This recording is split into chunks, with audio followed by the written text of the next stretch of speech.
በጣም ያሳዝናል። እንግዲህ እንግዳ ክፍል 10 ተለቋል። ነገሩ እንዲህ ነው። ባለፈው ኑኑ ታግታ ነበረ። አሁንም ያው እንደታገተች ነው። የታገተችበትን ምክንያት ምንድን ነው የሚለውን ነገር አብረን የምናይ ይሆናል። ለቤቴ አዲስ የሆናችሁ ሰብስክራይብ ማድረጉን አትርሱ። የደውል ምልክቷን ተጫናት፣ ላይክ አድርጉኝ። እና ያው ኑኑ እስካሁን አልነቃችም። ለ2 ሰዓት ለ3 ሰዓት አልነቃችም። ከአፍንጫው ደግሞ የደም ይነስራል። ማህሌት ያው ማህሌት አልኩኝ ሉሊት አሳግታታለች። ያሳገተችበትን ምክንያት ያው ለልጁ እንድራታለን ስለተባለ እሷ እንኳን ልታገባ ቀርቶ እንዳታገባ ያንን መድኃኒት መርዛት አለችው። ያ ልጅ ደግሞ እሱም ይወዳታል። የመጀመሪያ የመጣ ቀን ራሱ ከአንቺ እንደምንተዋወቅ እንዳታቅ ብላለች ማለት ነው። ግን ለሱ ነው መሰለኝ ሊድራት ያሰበ የነበረው የሉሊት ባል ማለት ነው። እሷ ግን ከሱና ከሰውየው ጋርና ከእንትን አንድ እንደሆኑ ምናምን አታውቅም። መጀመሪያ ያው ድምፁን ቀይሮ ነው እያወራ ያለው። ሌላ ቦታ ነው ሄዷል የተባለው እንጂ ከእሷ ጋር እየሰራ ነው ማለት ነው። ከሱ ወዳጅ ሆኖ እየሰራ ነው፣ ከሷም ደግሞ ወዳጅ ሆኖ ነው የሚሰራው። እሷ ሉሊት ግን ሰውየውን የቀረበችው ለገንዘብ ለሀብቱ ነው እንጂ አትወደውም። ሌላ የምትወደው ሰው አላት። ገባችኋል? እና እንደዛ ስለሆነ ለሱ ደግሞ ጥሩ ስላሰበ ያው ለሱ ሊድረው ይፈልጋልና አዶናም ደግሞ በጣም ነው የሚወዳት ከልጅነት ጀምሮ እነሱ ጋር ለእረፍት ምናምን ስትመጣ ያያታል፣ ሊጫወቱ ነበረ ምናምን ነገር እሱም አለና እንደውም ምንድነው ያለው እኔ የምወዳቸው ሰዎች ለምንድነው ከአጠገቤ የምታርቃቸው ብሎ እያለቀሰ ነበረ። ባለፈው ደግሞ ስታጽናናው አባት ስለሞተ በጣም አዝኛለሁ ምናምን ስትለው በቃ የሆነ ተናዶም ስለነበረ ከአሁን በኋላ ዝም ብትይኝ ይሻለኛል፣ ምንም ነገር ልታወሪኝ አልፈልግም፣ ከአጠገቤም ባትመጪ ደስ ይለኝ ነበረ እያላት ነበር። እና ያው ስጠፋ ደግሞ እንዴት ብሎ በቃ ስቅስቅ ብሎ ነው ያለቀሰው። ማህሌት ራሱ ይሄ ልጅ ምን አባቱ ነው የሚሆነው እያለች ደንግጦ በቃ ወተን እንፈልጋት የት ደረሰች አሁንም ሲጠይቃት እሷ ደግሞ ተናዳለች። ያው ልጇ ደግሞ እሱን ትወደዋለች፣ ከኑኑ ውስጥ ሊሆን ደግሞ አትፈልግም። እናትየውም ደግሞ ያው የልጅቷ ብጤ ስለሆነች ሁለቱም አንድ ሆነውበታል ማለት ነው። እሷም ልጅቷም ደግሞ እሷን ኑኒን ይወዳታል መሰለኝ እና እሱ እንዲወዳትም አልፈልግም፣ አጠገቧም እንዲሆን አልፈልግም ብላ ለማህሌት ስትነግራት ምን ችግር አለው? አንዴ ከወደዳት አንዴ አይኗን ከጣለባት እኮ ምንም ማድረግ አትችይም። የማደርገውንማ እኔ አውቃለሁኝ። ምን ነው አጉል እንትን ተቆርቋሪ ሆንሽ ብላ እሷን ራሱ ወረደችባት ማለት ነው።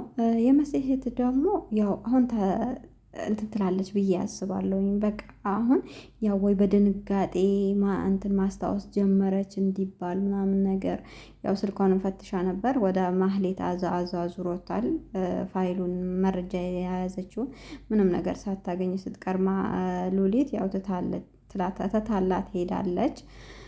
ግን እህቷ መጥፋቷ ደግሞ በጣም ተጨንቃለች። እሷን ያሳገተቻት እሷ ናት፣ ሉሊት ናት፣ ማንም አይደለም። ኑኒ የሆነ ነገር ብትሆን ይህንን ቤት አቃጥለዋለሁኝ እያለች ነበር። ያው ዞሮ ዞሮ መሲ መናገረው አይቀርም ማለት ነው። ስትናገር ደግሞ ሉሊት ያው በቁጥጥር ስር ትውላለች። ያም ልጅ ደግሞ ኑኒን ይፈልጋታል። ስለሚፈልጋት ደግሞ ምንም ነገር አትሆንም ብዬ ነው ማስበው እኔ እንደኔ ማለት ነው። እና ብር ደግሞ እሷ ብር ነው የምትፈልገው።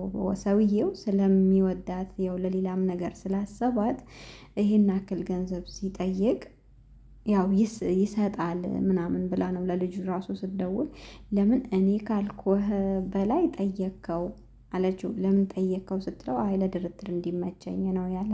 ይሄን ብር ከተቀበልኩት በጣም ችግር የለውም። ያው ብዙ ብር ሲሆን ወይ ቤቱን ሽጦ ወይ የሆነ ነገር አድርጎ ነው።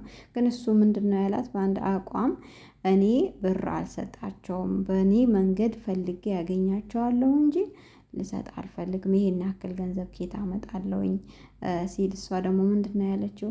አረ እኔ ልጅቷን እኔ ነኝ የላኳት፣ እኔ ልክያት የሆነ ነገር ብትሆን እኔ መቼም ጸጸቱን አልችለውም ስትለው፣ አብሽሪ አንቺ አትጨነቂ እኔ እንደሚሆን አደርጋለሁ ነው ያላት እንጂ ገንዘብ እሰጣለሁ አላላትም። ገንዘብ እሰጣለሁ ቢል ያው እሷ ትደሰታለች ማለት ነው። እሱ ግን ገንዘብ አልሰጥም እኔ በምሄድበት አቅጣጫ እሄዳለሁ ብለዋል። ያው መሲም ደግሞ ብዙ ነገሮችን ከዚህ በፊት የደበቀችው ነገር ስላለ ለማህሌትም ተናግራታለች። እህቴ የሆነ ነገር ብትሆን እኔ ዝም አልልም ስላለች ትናገራለች ማለት ነው። ለምን አንቺ እንደዚህ እንትኖችን ነገራቶችሽን ታበላሻለች ስትላት፣ አይ እንትን አይልም እኔ በመሄድ መንገድ እሄዳለሁ ምናምን ብላ ነው በቃ እንትን አለችው ማለት ነው። ዞሮ ዞሮ መሲ ያው እንትን ካለች ከተናገረች ያው በድንቃጤ ወይ አወቀች ምናምን ይባልና የያዘችውን መረጃ ይዛ ከመጣች ሉሊት ግን ትያዛለች። ግን ያው እንትኑን ድራማውን ለማርዘም ካልፈለጉ እንደዛ ተብሎ ሉሊት ተይዛ ወይ እነኚህ ልጆች ደግሞ ይጋባሉ ማለት ነው። የእሷ ነገር ይገለጣል፣ ግን ድራማው ያልቃል ማለት ነው። በአጭሩ ሊያልቅ ነው እንደዛ ከሆነ። ግን ያው ዞሮ ዞሮ እኔ እንደዚህ ነው የሚመስለኝ። እና ግን የሰው ክፋቱ በጣም ከባድ ነው ለገንዘብ ብሎ። አሁን ላይ ደግሞ እንደዚህ አይነት ፊልም ምናምን ድራማ እያዩ ሌሎች ሰዎች ደግሞ እንደዛ እያደረጉ ነውና ማንንም ሰው ያው የደበረው የቸገረው ማንንም ሰው አግቶ እኔ ጋር አለ ይሄን ያክል ገንዘብ አምጣ እየተባለ ነው። ድራማው ደግሞ እውን እያደረጉ ስለሆነ በእንደዚህ አይነት ነገሮች ድራማ ባይሰራ ባይነኝ። እኔ እንደዚህ ይሄንን ድራማ በብዙም አልደግፈውም። ምክንያቱም የሆነ እንትን ነገር የበዛበት ነገር ወደ ትክክለኛውን ነገር እየወሰዱት ያሉ ሰዎች አሉ። እና እንደዚህ አይነት ነገሮች እገታ፣ በተለይ እገታ ባለፈው የዛሬ ዓመት አካባቢ የምታስታውሱ ከሆነ አንድ አባት እያለቀሰ ነበር። ልጆቹ ሁለቴ ነው የታገቱበት። መጨረሻ ላይ ኢትዮጵያን ጥሎ ነው ሌላ ሀገር የተሰደደው። ሀብታም ብቻ ስለሆነ ልጆቹ ዝም ብለው ያኔ የሚያውቁ ሰዎች ናቸው ያግቱበታል። ልጆችህ እኛ ጋ ናቸው፣ ይሄን ያክል ገንዘብ ካላመጣህ ልጆችን እንገድልብሃለን፣ ልጆችን እንደዛ እናደርግብሃለን ብለው እያስፈራሩት ሁለቴ ነው ገንዘብ የከፈለው። እንደውም ሞቤ ቲክቶኩን ዩቱብም አለው ሞቤ ሚዲያ የምታውቁት ካላችሁ እዛ መጥቶ ስቅስቅ ብሎ እያለቀሰ ነበር። እና በቃ ሀገራችንን እንድጠላ የሚያደርጉ ነገሮች ስላሉ እንደዚህ አይነት ድራማዎች ባይሰሩ ጥሩ ነው ብዬ ነው እንትን ማስበው። ያው አሁን ሉሊት ምንድነው ያሰበችው? እዛ ሀገራቸው ላይ ያንን ክስተት አድርገው ስለመጡ ያ ሰው መጥቶ ተከታትሏቸው መጥቶ እሷን ያገተ ነገር ምናምን አስመስላ ነው እንትን ልትለው የነበረው። እና በጣም ከባድ ነው። እና እንደዚህ አይነት ነገሮች እንደዚህ አይነት ድራማዎች ባሰሩ ጥሩ ነው ብዬ አስባለሁኝ።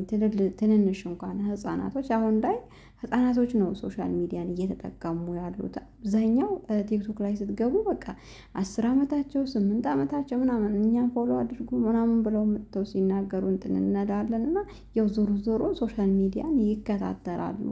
እና ምንድን ነው የሚያስተምረው ይሄ ድራማ የሚለውን ነገር በሰፊው እንትን ብትሉ ጥሩ ነው ብዬ አስባለሁኝ። ብዙ የሚሰሩ ነገሮች አሉ ሀገራችን ላይ 2-3 ስትሆኑ ብዙ የሚሰሩ ነገሮች ስላሉ እንደዚህ ጭካኔ የበዛበትን ነገር ይዛችሁልን ባትመጡ ጥሩ ነው ለልጆችም። እና ያኔ የአሁን ልጆች ደግሞ እንደ ሌሎቹ እንደ ድሮ ሰዎች አይደሉም። እና ትንሽም ነገር ቶሎ የመቅረጽ እንትን አላቸው። እና ለማንኛውም ያው ይሄን ያክል ካልኳችሁ ይበቃል። ለቤቴ አዲስ የሆናችሁ ሰብስክራይብ አድርጉኝ፣ አትለፉኝ። ወዳችሁ ፈቅዳችሁ ለምትከታተሉኝ ደግሞ እጅግ አድርጌ አመሰግናለሁ። ያው የዛሬው